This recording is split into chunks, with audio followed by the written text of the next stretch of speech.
नमस्कार, knocking-news.com में आपका स्वागत है। मैं हूं गिरिजेश वशिष्ठ। गलगोटियाज यूनिवर्सिटी, पूरे दिन से गलगोटियाज यूनिवर्सिटी पे चर्चा हो रही है। तरह तरह के मीम्स बन रहे हैं, मजाक उड़ रहा है इस यूनिवर्सिटी का, और इस यूनिवर्सिटी की निंदा भी हो रही है कि किस तरह से जो शिक्षा का निजीकरण हुआ है उसके कारण शिक्षा का स्तर गिर गया है। आज लेकिन ये समझने का दिन है कि गलगोटिया यूनिवर्सिटी में जो हुआ था, पहले हम ये समझेंगे कि हुआ क्या था, पूरा ड्रामा, और उस ड्रामे के बाद में भारतीय जनता पार्टी की जो देश में हालत है उसका अंदाज़ा इस घटनाक्रम से आप समझेंगे। इसके पीछे के कारण क्या है, इसका एनालिसिस क्या है, ये भी हम देंगे। कहीं मत जाइए, चैनल को सब्सक्राइब कर लीजिए। मैं अभी हाजिर होता हूँ।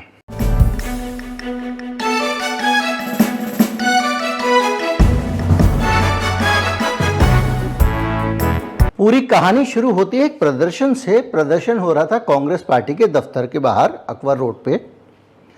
वहाँ कुछ बच्चे यूनिवर्सिटी के इकट्ठे थे। यही कोई जो तस्वीरें हैं उसके हिसाब से 10-15 बच्चे।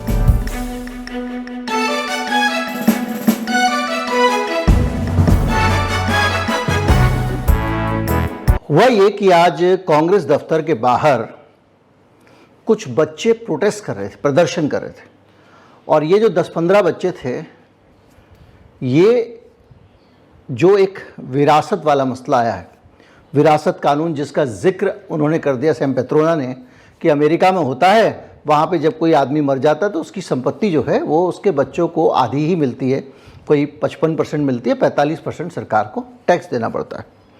अब उसको लेकर बीजेपी को कुछ मुद्दा मिल नहीं रहा है चुनाव में, तो उन्होंने उसको खींचतान के, आप पता ही है, मोदी जी खुद उस पर बोल पड़े और उन्होंने कह दिया कि कांग्रेस जो है वो छीन छान के संपत्ति लोगों को बांटना चाहती है। मोदी जी ने तो उसमें और भी गंद डाला था, उस पर जाना नहीं चाहेंगे। आप सोचिए, प्रधानमंत्री के बयान पे गंद डाला था जैसे शब्द इस्तेमाल करने पड़ रहे हैं, लेकिन प्रधानमंत्री जब इस स्तर पे आ जाएं तो क्या करेंगे आप। तो हुआ ये, प्रदर्शन करने बच्चे पहुँचे हुए थे, और वहाँ पर एक रिपोर्टर हैं आशुतोष, आज तक के, वो भी थे। उन्होंने बच्चों से पूछा, भाई मसला क्या है, क्यों प्रदर्शन कर रहे हो? तो बता ही नहीं पाए वो अपना कुछ व्हाट्सएप यूनिवर्सिटी पढ़ना शुरू कर दिया, ऐसा होता है वैसा होता है। तो कभी ये वो ऐसा है कि जैसे वेल्थ डिस्ट्रीब्यूशन, सर आगे बात करें। मैनिफेस्टो में अभी प्रॉपर तो हमें जानकारी नहीं है, अभी नहीं पता है, बिल्कुल पता है, बट एग्जैक्ट मोटिव ऐसे तो बहुत सारे मोटिव, बट कांग्रेस के उस पे ही है हम। से नो टू वेटर। इसका मतलब क्या है? सब बीजेपी को ठीक है, नो प्लेस फॉर अर्बन, पूरा पढ़ के बताइए क्या लिखा है। नो प्लेस फॉर अर्बन मैक्सेल इन विकसित भारत। अच्छा, क्या मतलब? पता नहीं। इनहेरिटेंस टैक्स और वेल्थ डिस्ट्रीब्यूशन के मुद्दे पर ये छात्रों का जो मार्च है वो कांग्रेस मुख्यालय की ओर चल रहा है। छात्र जिस संगठन के बैनर के नीचे आए हैं, विकसित भारत, और ये सब तमाम छात्र ग्रेटर नोएडा से दिल्ली तक पहुंचे हैं कांग्रेस दफ्तर मार्च करने के लिए। तो सीधे छात्रों से बात करते हैं कि आप लोग जहाँ आए हैं किस मुद्दे पर प्रदर्शन कर रहे हैं, क्या है एजेंडा? हम लोग एक्चुअली हम यूथ हैं और हम विकसित भारत चाहते हैं, उसी के लिए हम प्रदर्शन कर रहे हैं। अच्छा, तो ये जो प्रदर्शन है किस मुद्दे पर है? मुद्दा यही है कि जो हमारी सरकार थी पिछली, उन्होंने हमें क्या क्या हमें दिक्कतें हुई, कैसे उन्होंने हमें लूटा। तो हम हमारी यूथ की जिम्मेदारी है कि हम लोगों को जागरूक करें और दिखाएं कि कैसे हमारी मतलब विकास, भारत का विकास कैसे होगा। नहीं, तो यहाँ जो प्रोटेस्ट है वो वेल्थ डिस्ट्रीब्यूशन आप नारे लगा रहे हैं और इनहेरिटेंस टैक्स पे, वो क्या है? वो ऐसा है कि जैसे वेल्थ डिस्ट्रीब्यूशन, सर आगे बात कर लीजिए। अच्छा, आप लोग प्रोटेस्ट करने आए हैं, क्या मुद्दा है? इसका मतलब क्या है? ये जो लगा है, पहले लेंगे आपके वोट, फिर ले जाएंगे मंगलसूत्र और नोट, क्या मतलब है इसका? सर अभी जो रिसेंट कांग्रेस का मैनिफेस्टो आया है, ये उससे रिलेटेड सारा हम अपोज कर रहे हैं। क्या है मैनिफेस्टो में ऐसा? मैनिफेस्टो में अभी प्रॉपर तो हमें जानकारी नहीं है, अभी साथ साथ में थोड़ा। कहाँ से आए आप? हम गलगोटिया यूनिवर्सिटी, ग्रेटर गलगोटिया से आए हैं। अच्छा, आपके हाथ में क्या है, क्या लिखा है इस पर? हमारे प्ले कार्ड से 70 साल में ना दिया जल ना बत्ती, अब छीनेंगे आधी संपत्ति। अच्छा, इसका क्या मतलब हुआ? जितने भी सरकार ने उस टाइम वादे किए थे, अब उसी को लेके हो रहा है, कहाँ है वादे सब। अच्छा, नहीं तो इसका क्या मतलब है? इसमें वादों की तो बात नहीं, इसमें लिखा आप छीनेंगे आधी संपत्ति, तो कौन छीन? कॉलेज के आए हुए हैं, तो हर प्ले कार्ड पे जो कहते हैं इन्हें हम, तो सब पे जो उन्होंने उस टाइम मारी की थी उसके खिलाफ ही है कि क्या क्या कहा गया। इसका मतलब क्या हुआ? जो लेके आए हैं क्यों आए हैं, क्या है इसका मतलब, संदेश क्या है इसका? कौन छीन रहा आधी संपत्ति? जी, जैसे सब पे लोगों पे कांग्रेस का लिखा हुआ है, उसको हम बिल्कुल डिनोट कर रहे हैं कि नहीं, बिल्कुल कुछ नहीं है। आपको पता नहीं है क्यों आए हैं? नहीं पता है, बिल्कुल पता है, बट एग्जैक्ट मोटो ऐसे तो बहुत सारे मोटो है, बट कांग्रेस के उस पे ही है हम। किस पर? जो जो उन्होंने वादे किए थे उसका कुछ वादों पर है, ठीक है। क्या लिखा है आपके उस पर? इधर आइए, क्या लिखा है इस पर बताइए। पहले लगे आपके वोट, फिर लीजिए आपका मंगलसूत्र और वोट। ले जाएंगे आपका, ठीक है। इसका क्या मतलब है? सर इसमें जो टैक्स वैक्स ले रहे हैं कौन ले रहा है? सर, जो इन्होंने प्रपोज करा है राहुल गांधी ने, क्या प्रपोज किया? Sir health and wealth taxation का। हेल्थ टैक्स और वेल्थ टैक्स। हाँ और सर, इस अभी इतना ज्यादा नहीं। आपको नहीं पता है, ठीक है। और आए, अच्छा यहाँ पर भी एक मिले, आइए इधर आइए। क्या है आपके बोर्ड पर लिखा है? और भी कुछ छाते हैं यहाँ पर भी। हाँ आइए, क्या है आपके हाथ में? तो वो जो हाथ में वो लिए हुए थे प्ले कार्ड, तो उनसे कहा भाई ये प्ले कार्ड क्या है, इसको इसमें क्या लिखा है? तो बच्चे अपना प्ले कार्ड ही नहीं पढ़ पा रहे थे, वो यूनिवर्सिटी के बच्चे हैं, और वो प्ले कार्ड जो था उस पर अर्बन नक्सल को अर्बन मैक्सवेल पढ़ रहा है बच्चा। तो आप सोचिए कि एक प्राइवेट यूनिवर्सिटी और गलगोटियाज यूनिवर्सिटी प्रतिष्ठित यूनिवर्सिटी, उसके बच्चे प्रदर्शन करने गए हैं और उनको यही नहीं पता वो किस विषय पे कर रहे हैं, वो अपना प्ले कार्ड तक नहीं पढ़ पा रहे हैं। लेकिन इस प्रदर्शन को महान प्रदर्शन बता के और कांग्रेस पार्टी के कितना खिलाफ लोग पहुंच गए, ये बताने का इंतजाम पूरा था। यूनिवर्सिटी के मालिक हैं, हमारे देश में मालिक ही होते हैं आमतौर पे, जो कॉरपोरेट गवर्नेंस के हिसाब से जो अपना वो पद रख लें, लेकिन कॉरपोरेट गवर्नेंस होता नहीं है, वो मालिक नौकर वाली सिस्टम रहता है। ध्रुव गलगोटिया उनका नाम है। तो ध्रुव गलगोटिया जो हैं, उन्होंने भी एक ट्वीट किया, और उस ट्वीट में उन्होंने लिखा कि देखा हमारे बच्चे ग्लोबल टॉपिक पे अपने विचार रख रहे हैं। अब बताइए आप, ये ग्लोबल टॉपिक था, ये एक राजनीतिक टॉपिक था भारतीय जनता पार्टी का। चलो ध्रुव गलगोटिया का समझ में आता है। अमित मालवीय ने एक ट्वीट किया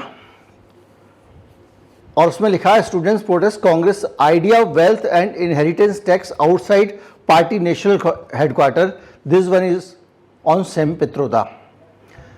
तो अमित मालवीय ने भी ट्वीट किया ताकि एक मैसेज जाए कि छात्र जो है पूरे देश में प्रदर्शन कर रहे हैं। 15-20 बच्चे अगर ग्रेटर नोएडा की एक यूनिवर्सिटी से निकल के कांग्रेस हेडक्वार्टर पे जाके कुछ प्ले कार्ड लेकर खड़े हो जाते हैं, तो आईटी सेल का बीजेपी की चीफ अगर उस छोटे से प्रदर्शन को ट्वीट कर रहा है, इसका मतलब यह है कि इस प्रदर्शन के पीछे कहीं ना कहीं बीजेपी का भी रोल है। और गलगोटिया यूनिवर्सिटी के मालिक क्या पढ़ाते हैं इसका अंदाजा तो इसमें लग ही गया अपने बच्चों को। खैर, इसके बाद में जब ये वीडियो वायरल हुआ और इस वायरल वीडियो में बार बार लोगों ने सुना कि वो बच्चे बिल्कुल ऐसे बिहेव कर रहे थे जैसे कि कहीं पे बस में भर के प्रोटेस्ट में लोगों को नहीं ले आते हैं, लोग उनसे पूछते हैं भैया किस लिए आए हो, पता नहीं, हमको तो 50 रुपये मिलेंगे, इसी तरह का। और ये विवाद जब बढ़ता गया तो एक लक्ष्मी शर्मा नाम की लड़की का ट्विटर थ्रेड आया। अब ये कौन लक्ष्मी शर्मा है इसको वेरीफाई नहीं हो पा रही है, उसने अपना प्रोफाइल से पिक्चर भी हटा दी है क्योंकि वो बहुत व्यथित थी इस पूरी चीज़ों से। उसने लिखा हमको नहीं पता था ये प्रोपेगेंडा है, हमें तो बोला गया कि वह कंगना राउत से मिलने का चांस मिलेगा। यानी गलगोटिया यूनिवर्सिटी के बच्चों को कहा गया कि चलो कंगना राउत से मिलवाते हैं तुमको वहाँ पे, तो बच्चे तैयार हो गए।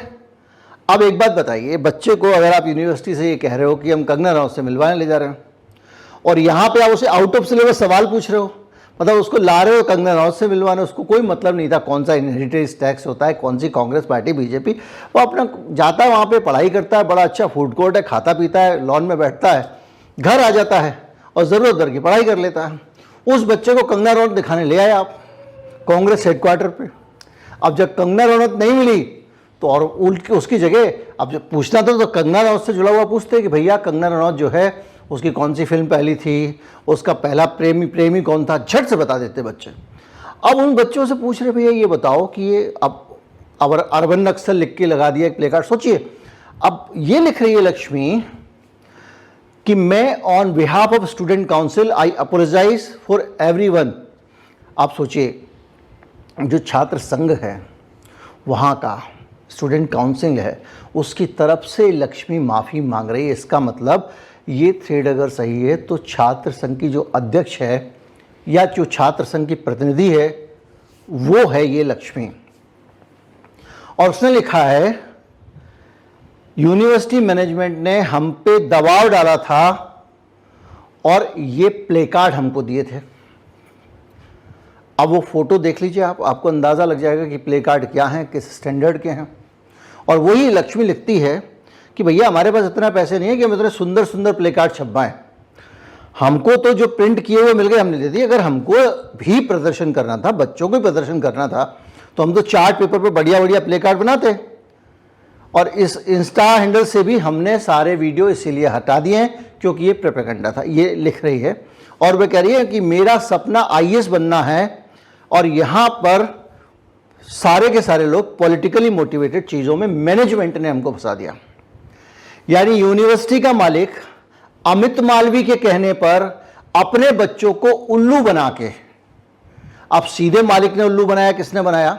वैसे इस यूनिवर्सिटी के आप पुराने जितने भी देखेंगे तो भारतीय जनता पार्टी के ये नेता, ये मंत्री, इनके साथ में फोटो, यही सब आता रहता है पूरा उस पर, इनके ट्विटर प्रोफाइल पे ध्रुव के अगर आप देखेंगे, ध्रुव गलगोटिया के, तो ये है। और उस पूरे सीन में ये हुआ कि उनको वहां चले जाना, कांग्रेस के खिलाफ थोड़े बहुत स्टेटमेंट दे देना और आपको वहां पे मिल जाएगा कौन? कंगना रनौत। पहुंच गए बच्चे, अमित मालवीय ने उसको ट्वीट भी कर दिया। अब आप अंदाजा लगाइए कि भारतीय जनता पार्टी किस लेवल पे आ गई है। अमित मालवीय पूरा नेशनल हेड IT सेल का 15 बच्चों का इंतज़ाम करने के लिए गलगोटिया यूनिवर्सिटी के चेयरमैन या जो भी है वो उसकी मदद ले रहा है। और वो गलगोटिया यूनिवर्सिटी का जो मैनेजमेंट है वो बच्चों को उल्लू बना रहा है, अगर ये सारी कहानी सही है तो। और बच्चों को बोल रहा है कि जाओ तुमको कंगना रनौत मिलेगी, और प्रदर्शन करा रहा है। ये हालत इस चुनाव में भारतीय जनता पार्टी की, किस भारतीय जनता पार्टी की? उस भारतीय जनता पार्टी की जिसके 30 लाख से ज़्यादा मेंबर हैं अखिल भारतीय विद्यार्थी परिषद के। विकिपीडिया की जानकारी दे रहा हूँ, 30 लाख से ज़्यादा। 16 लाख मेंबर होते थे, 30 लाख से ऊपर हो गए। तो 30 लाख मेंबर वाला विद्यार्थी परिषद होते हुए आपको एक यूनिवर्सिटी से 25 बच्चे उधार मांगने पड़ रहे हैं, और वो भी झूठ बोल के ला रहे हो आप। तो क्यों? इसके पीछे आपको बीजेपी की पूरी राजनीति और मोदी जी का बीजेपी के विकास में योगदान समझना पड़ेगा। दरअसल जिसका चाहे जब चाहे टिकट काट देते हैं, जिसको चाहे राजा बना देते हैं, जिसको चाहे रंक बना देते हैं, और कार्यकर्ता टापता रह जाता है। ऐसा क्यों? क्योंकि भारतीय जनता पार्टी के अंदर कार्यकर्ता नामक जीव की भूमिका खत्म हो गई है, करीब करीब खत्म हो गई है। जिस अखिल भारतीय विद्यार्थी परिषद की मैं बात कर रहा हूँ, इनके आप आयोजन देख लीजिए, इनकी अपनी एक छात्र शक्ति करके इनका वेबसाइट है, वहाँ चले जाइए। किसी भी आयोजन में 25, 30, 40, 50 से ज़्यादा बच्चे मिल जाए तो बिरला ही होगा कोई आयोजन। वह इतने ही बच्चे इकट्ठे होते हैं, 30 लाख की स्ट्रेंथ है। और मुद्दे वही सब उठाते हैं, जैसे कि अभी संदेश खाली का मसला था तो उस पर प्रदर्शन कर दिया, इस टाइप का। मतलब तो क्यों नहीं हो रहे हैं लोग इकट्ठे? तो इकट्ठे लोग नहीं हो रहे हैं, छात्रों में वो जुनून एक जमाना था, छात्र संगठनों के बड़े बड़े प्रदर्शन होते थे। अभी भी कई सारे छात्र संगठन ऐसे हैं, all India student federation, youth federation की रैली हो जाए तो पूरे दिल्ली की सड़कें भर जाती हैं। वो तो इनसे बहुत छोटा वामपंथी पार्टियों के संगठन है। उसकी वजह है भारतीय जनता पार्टी में जब पैसा आया, बहुत सारा पैसा, और मोदी शाह का राज आया, तो अब इनकी जब पब्लिक मीटिंग होती है तो कार्यकर्ता फर्श नहीं बिछाते हैं, सीधे दिल्ली से ठेका दिया जाता है। भाई पब्लिक मीटिंग हो रही है, ठेकेदार को ठेका दे दिया जाएगा, वो अपना टेंट लगा देगा, लाउड स्पीकर लगा देगा, कुर्सियां डाल देगा, सब काम कर देगा। अलग से बसों में भर के लाने के लिए, क्राउड मैनेजमेंट के लिए, जैसे प्रोडक्शन के लोग होते हैं फिल्म में, उसके लिए अलग ठेकेदार हैं। वो बसों में बिठा बिठा के लोगों को ले आते हैं। और कुछ नेता लोग जिनको टिकट विकेट चाहिए, वो अपनी स्ट्रेंथ दिखाने के लिए कि मेरे साथ इतने लोग हैं, उतने लोग हैं, वो भी अपने साथ कुछ लोगों को बसों में भर लाते हैं। इसमें पेड भी होते हैं, इसमें फ्री भी होते हैं। तो ये कुल मिला के जनाधार की स्थिति बच गई है।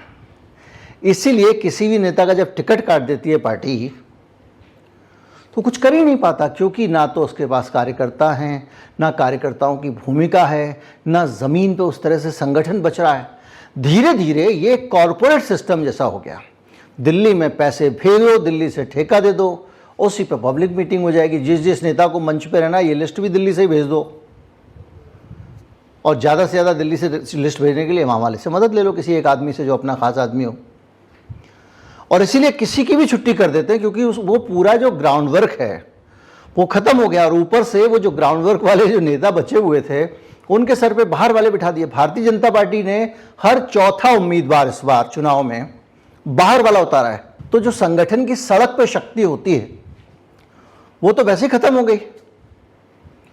तो ये जो सिचुएशन है, इसी के कारण आप देख रहे हैं कि इस तरह से लोगों को एक चुनाव के बीच में जब पार्टी को बहुत ज़रूरत है 25 लोग नहीं मिल रहे हैं। हाँ, एबीवीपी के आपको जो सेमिनार टाइप के आयोजन होते हैं, हॉल में आयोजन होते हैं, वो आपको काफ़ी मिल जाएंगे। इसके अलावा एबीवीपी के उस तरह के आंदोलन आयोजन भी बहुत मिल जाएंगे। कहीं पे 25 लोगों ने जाकर किसी को तोड़ दिया, कहीं कुछ फोड़ दिया, कहीं भिड़ंत हो गई छात्रों से, कहीं जेएनयू में बवाल कर दिया, जेएनयू में घुस के मारपीट कर दी, खून खराबा कर दिया, ये सब मिल जाएगा आपको। कहीं आगजनी हो गई, पुतला जला दिया। लेकिन जहाँ पर स्ट्रेंथ इकट्ठी करनी हो, लोग इकट्ठे करने हो, वहाँ इतना बड़ा संगठन भी काम नहीं आ रहा। अमित मालवीय को गलगोटिया यूनिवर्सिटी से कहना पड़ रहा है कि भैया 25 आदमी भेज दो। तो इससे आपको ये अंदाज़ा लग रहा होगा कि अंदर ही अंदर पार्टी खोखली होती जा रही है। और अब मैं आता हूँ उस मसले पे जो बार बार आपके दिमाग में कील की तरह ठोका जाता है, मोदी जी नहीं तो कौन। इसका मतलब ये है कि ये जो इतनी बड़ी पूरी पार्टी है ये किसी काम की नहीं है। यहाँ पे प्रेसिडेंशियल सिस्टम हो रहा है। भाई मोदी जी को वोट थोड़ी दे रहा हूँ मैं। आपने टिकट बांटा, आपके क्षेत्र से ये आदमी सांसद रह सकता है, हमारा प्रस्ताव है कि आप इस आदमी को बना दो। मैं यहाँ पे जो उपलब्ध उम्मीदवार हैं उनमें से चुन के भेज रहा हूँ, और वो उम्मीदवार बाद में इकट्ठे होकर चुन के एक आदमी को प्रधानमंत्री बनाएंगे। तो यहाँ उल्टी गंगा बह रही है। इसलिए बह रही है कि ये जो यहाँ से चुन चुन के जा रहे हैं, ये चुन चुन के वो लोग रखे जा रहे हैं जो कि चुने न जा सकें, और वो पूरी तरह से नेतृत्व पर निर्भर रहे हैं। तो एक तरह से पार्टी के अंदर इतना ज़्यादा शक्ति का केंद्रीकरण हो गया, इतनी पावर एक हाथ में पहुंच गई है कि पूरी पार्टी लाचार हो गई है। तो इसके मुकाबले जो सामने वाला आदमी है, जो डेमोक्रेटिक तरीके से काम कर रहा है, उन्होंने गठबंधन बनाया है, चुनाव जीतेंगे, पूरे गठबंधन के जो सांसद जीत के आएंगे वो चुनेंगे हमारा नेता कौन हो। तो वो जो पूरा जो संविधान के हिसाब से डेमोक्रेटिक तरीका है, उसके मुकाबले ये पूछा जा रहा है कि तुम्हारा तानाशाह कौन, वो कौन जिसने तुम्हारे को सबको नकारा करके खुद को एक बड़ा बना लिया हो, इसके मुकाबले कौन। तो अब आप समझिए कि जो दशा है, ये गलगोटिया वाला जो प्रदर्शन है, इससे ये तो पता चल ही रहा है कि गलगोटिया कैसा पढ़ाता है बच्चों को, उनके बच्चों की कैसी समझ है, बच्चों को वो रखता है अपने पास, और साल भर में उनके लिए क्या करता है, ये तो आपको पता लग ही रहा है। लेकिन इससे भी बुरी बात ये कि ये जो पुरानी यूनिवर्सिटीज़ का, प्राइवेट यूनिवर्सिटीज़ का जो नेटवर्क फैला है हिंदुस्तान भर में, शिक्षा का निजीकरण किया गया है। सबको शिक्षा, सबको काम के बजाय शिक्षा को अमीरों की चीज़ बना दिया गया है। और शिक्षा को मनमोहन सिंह जी के टाइम भी शुरू हुआ है, और शिक्षा को अमीरों की चीज़ बना दिया गया है। जिसके पास ज़्यादा पैसे होंगे उसको तो शिक्षा मिलेगी, और जिसके पास नहीं होंगे वो घर बैठे पकोड़े दोनों को ही बेचना है। जो ये ऐसे शिक्षा लेके आ रहा है उसको भी बेचने हैं, उसको भी बेचने हैं। किसी के पिताजी के पास बैठे हो पैसे होंगे तो फैक्ट्री में बिठा देगा, परचून की दुकान पर बिठा देगा। लेकिन कुल मिला के जो ये स्कॉलर देने वाला देश था, जिसमें जेएनयू जैसा एक ब्रिलियंट यूनिवर्सिटी है, उसके पीछे पड़े रहते हैं। गलगोटिया वालों को कहते हैं प्रदर्शन करो। सोचिए, जामिया के बच्चों को लाइब्रेरी में घुस के पीटते हैं और इनको कहते हैं प्रदर्शन करो, और ऐसे लोगों से प्रदर्शन करवा रहे हैं जो अरबन नक्सल भी नहीं पढ़ सकते, लिखा हुआ सामने रखा हुआ है। तो ये पूरी तस्वीर है। भारतीय जनता पार्टी की भी सच्चाई है इसमें देश की शिक्षा व्यवस्था की भी सच्चाई है, इसमें पूंजीवाद की भी झलक है कि पूरी शिक्षा व्यवस्था पूंजीपतियों के हाथ में दे दी गई है, जिनको फीस छापने से मतलब है। उम्मीद करता हूँ वीडियो आपको अच्छा लगा होगा। अच्छा लगा हो ज़्यादा से ज़्यादा लोगों तक पहुँचाए, चैनल को सब्सक्राइब कर लें। नमस्कार, जय हिंद।